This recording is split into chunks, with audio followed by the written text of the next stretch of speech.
Xenoblade Chronicles X Definitive Edition is right around the corner, and I wanted to give y'all a few helpful tips on what to do before this game gets in your hands. And if you're watching this after the game's already out, that's fine too. The game's got multiple save files for a reason. Now to give you guys a few tips on what I wish I knew when I first started this game back in 2015. Tip number 1, change your classes regularly. I kinda sorta mentioned this in my last video, but I didn't really go into depth with it. When your proficiency with a class reaches level 10, you'll no longer be gaining experience in that class or any others.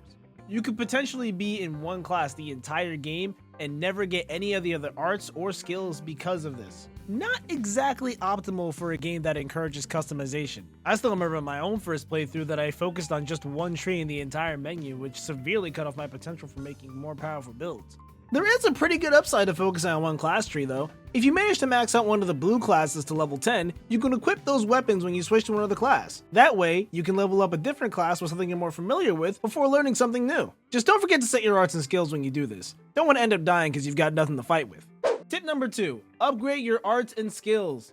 Just like in any other Xenoblade game, you'll be able to upgrade your arts to make them stronger. So don't forget to check on them every now and then and give them a little boost so you can hit as hard as you can. You also have skills you can level up in this game, kind of like Xenoblade Chronicles 2. These skills are tied to your selected class, so it kind of ties into my last bit of advice. Also, hint hint, the Drifter class, aka the class that you start with, not only lets you set 5 skills, but you can select any skill from any tree you've already mastered. Do with that what you will.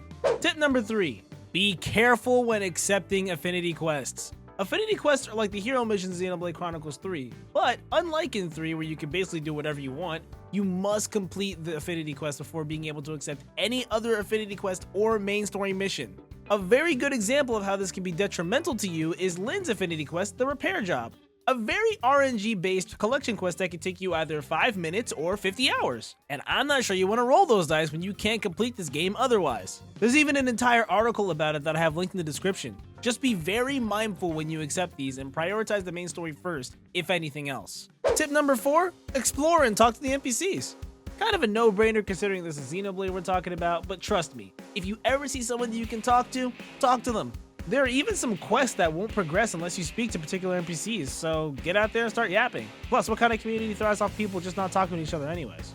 As far as exploration goes, if you see something, go towards it. You can run in this game by clicking in the left stick, and you even get a higher jump for it. Speaking of jumps, there's no fall damage, so take as big a leap as you want. You got nothing to worry about. Tip number 5, use data probes. Your map in this game isn't just a map, it also helps you gather resources too.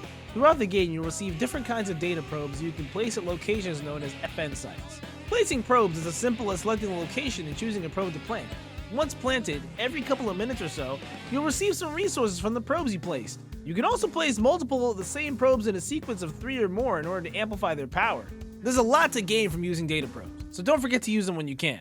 Well, that's all the major advice I can think of for beginners, but I'm sure you guys have even more tips for those who are just getting started. If you do, go ahead and leave a comment below to help others out. I'm sure the advice will go a long way.